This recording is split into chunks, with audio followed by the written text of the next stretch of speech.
नमस्कार दोस्तों। आज के विषय में हमारा है मूल्यवान जीवन का ढंग। जो आज इस विषय में हम चर्चा करेंगे। जय हिंद, जय भारत, धन्यवाद।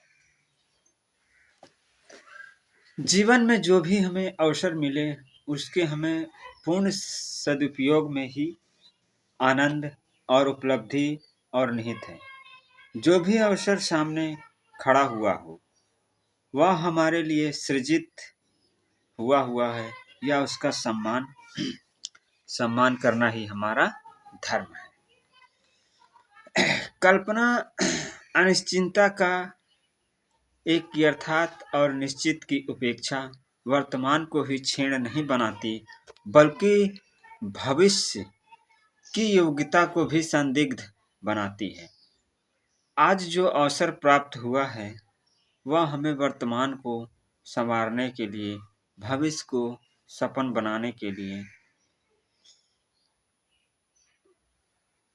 स्वप्न बनाने के लिए ही हमें मूल्यवान अवसर प्रदान किए गए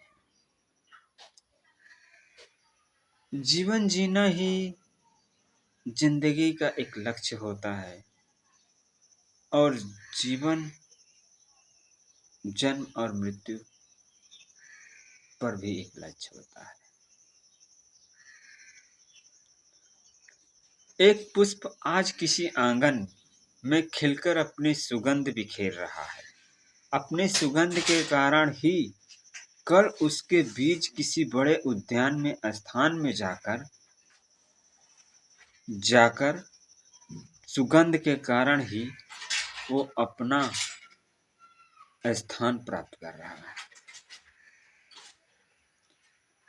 उसके बीज किसी बड़े उद्यान में स्थान में जाकर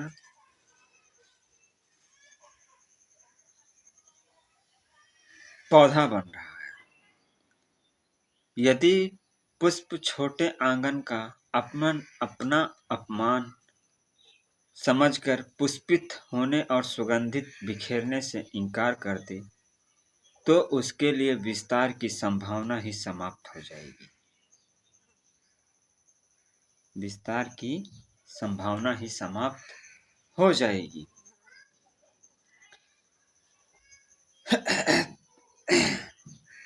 जल छोटी छोटी नदियों में प्रभावित होता रहता है, तभी उसे सागर मिलता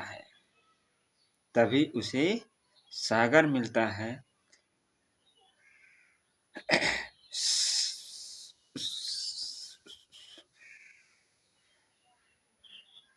छोटी नदियों में प्रभावित होना आना चाहिए। छोटी नदियों को भी प्रभावित होना चाहिए। जीवन भी तो उसके द्वारा ली जाने वाली छोटी छोटी सांसों से आरक्षित है। एक भी सांस को नकारा नहीं जा सकता। जिस तरह आज हम लोग जीवन जी रहे हैं, हर एक प्रत्येक क्षण पर सांस द्वारा अर्जित किए जा रहे हैं, इसे हम लोग नकारा नहीं जा सकता। इसे हमें लोग भरपूर सांस ले रहे हैं यानी भरपूर जीवन जी रहे हैं। एक भी सांसों को नकारा नहीं, क्योंकि जीवन आगे बढ़ ही नहीं पाएगा। अगर आप सांस को नकार दिए तो जीवन भी आगे नहीं बढ़ पाएगा, क्योंकि सांस लेने से जो अवसर मिलता है वह उसे चूकता नहीं है, पूरा उपयोग करता है।